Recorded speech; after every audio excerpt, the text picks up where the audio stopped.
/askreddit. What is the biggest butterfly effect in the world history that ever happened? In 1894, a priest rescued a child from drowning in the Passau River. The child later grows up to be the Chancellor of Germany and the prime instigator of World War II, Adolf Hitler. Some media in the 4th century. Constantine was battling to take control of Rome, and before the final major battle he saw a meteor fly through the sky he claimed was a trophy from God. Then his massively outnumbered army won the battle. Constantine became emperor and passed the Edict of Milan, which led to the explosion of Christianity. So much of European and global history can be traced back to this moment. Constantine himself was a polytheistic, pagan Roman, as were the two others vying for the throne in this Roman civil war. But the Christian sect was growing.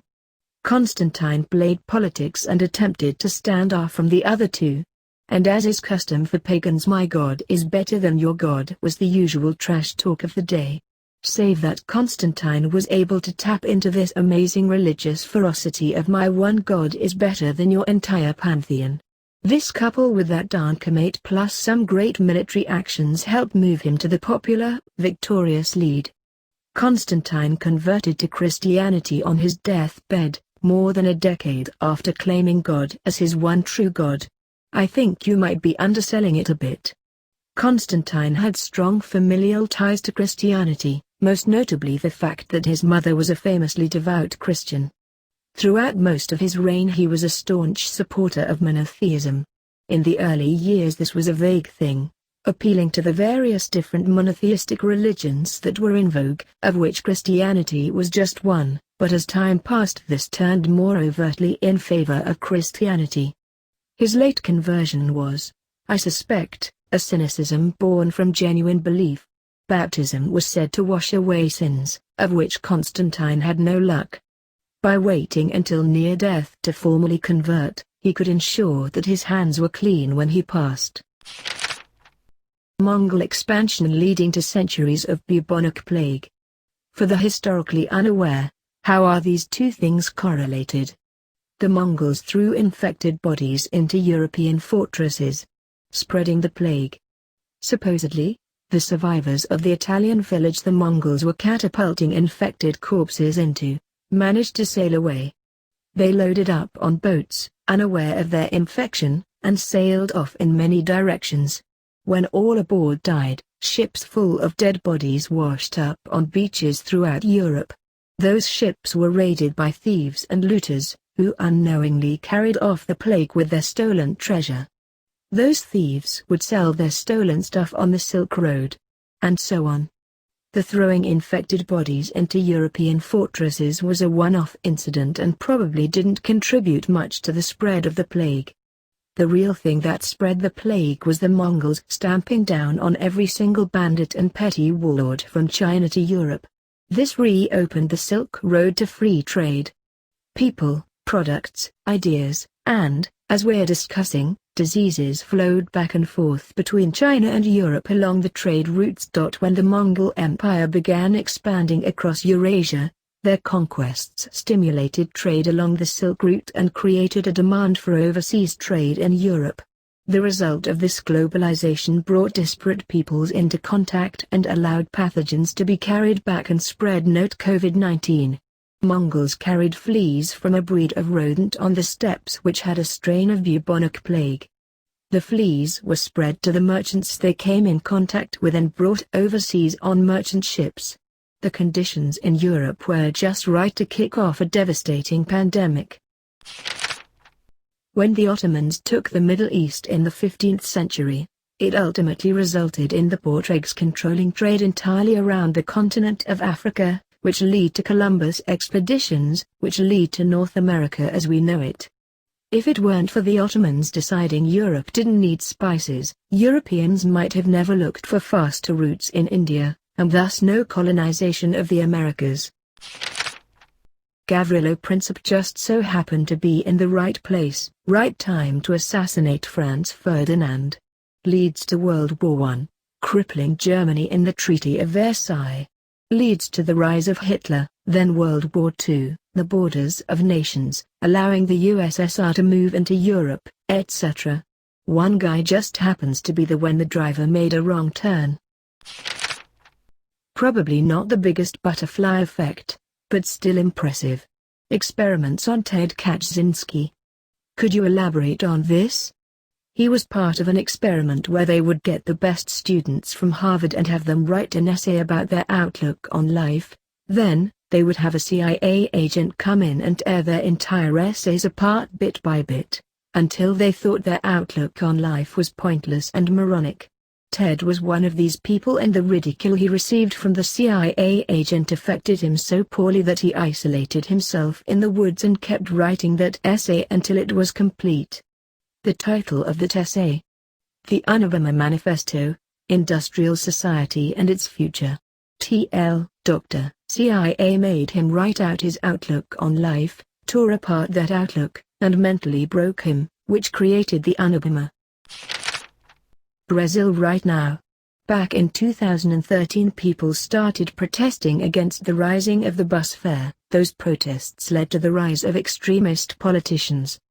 Now we have an idiot who constantly flirts with authoritarian policies as a president. During this pandemic he lost 2 health ministers because they did not want to say chloroquine was an effective drug. Stopped reporting the death toll of corona victims. I bet he will try a coup d'état before the end of his term. I hate him, and hate even more those who voted for him. He has always been a useless, lying piece of crap. I don't understand how people expected him to be a savior. Don't forget all the infants born dead or deformed because of illegal pesticides, then tried to blame it on mosquitoes. Someone reporting a $20 full spill to the 911 on May 25, 2020. I really hope this is a real turning point and is a butterfly effect for good, real change. Seth MacFarlane getting so drunk, next day was too hungover to take his flight. That flight was one of the 2 planes that crashed into the World Trade Centers. If he had died, we wouldn't have shows such as Family Guy, American Dad, and the later seasons of Johnny Bravo. Einstein's equation E equals mc2. It is what makes nuclear weapons so destructive. And nuclear weapons might very well end civilization as we know it since the thousands of them in existence. It certainly ended it for the citizens of Hiroshima and Nagasaki. Without a doubt, the assassination of Archduke Francis Ferdinand. It was the spark which ignited World War I. The after-effects of the war cost a heavy toll on Germany, which killed their economy and leadership, which caused Adolf Hitler to rise to power and start World War II. World War II was then ended with the bombing of Hiroshima and Nagasaki, which caused Japan to change leadership and reform its entire culture. Let's recap. Over the course of 2 world wars, we saw the invention of modern medicine, New Age weaponry, atomic bombs, government reform, lawmaking reform, a massive change in business and industry, and hentai. If that's not butterfly effect, I don't know what is. France giving guns and ships to revolutionary America. The manufacture and transportation of the weapons contributed to France's bankruptcy, acting as a catalyst to the French Revolution. The power gap left behind after the revolution allowed for Napoleon Bonaparte to take power and begin invading Europe. The geopolitical mess left behind after years of war led to tensions between European countries which boiled up to point in which a war was imminent. World War I begins and ends. Germany is screwed over by the peace treaties. The Weimar Republic takes power as a weak German government. Hitler comes to power. Couple years later, World War II happens. TLDR, France caused World War II. English soldier Henry Tandy choosing not to shoot a young soldier named Adolf Hitler during an engagement in World War I. This is probably the most widely known butterfly effect on this list. In 1905, a young man applied to the Academy of Fine Arts in Vienna. Unfortunately for him and us, he was rejected, twice. That aspiring art student was Adolf Hitler, who after his rejection, was forced to live in the slums of the city, and his anti-Semitism grew. He joined the German army instead of fulfilling his dreams as an artist, and the rest is history. Maybe not the biggest, but I think it is interesting. The Titanic sank because someone didn't hand back a key. One of the crew who was meant to be on board the Titanic was fired and replaced not long before it set sail. When he left, he didn't hand back one of the keys to his replacement. That key unlocked the box that the binoculars were kept in. They left without it, so couldn't open it. If they had that key and had access to the binoculars, they may have been able to see the iceberg earlier, meaning they could have changed paths and not hit the iceberg that sunk the ship. Like I said, not huge, but love how one tiny factor could have prevented a huge event.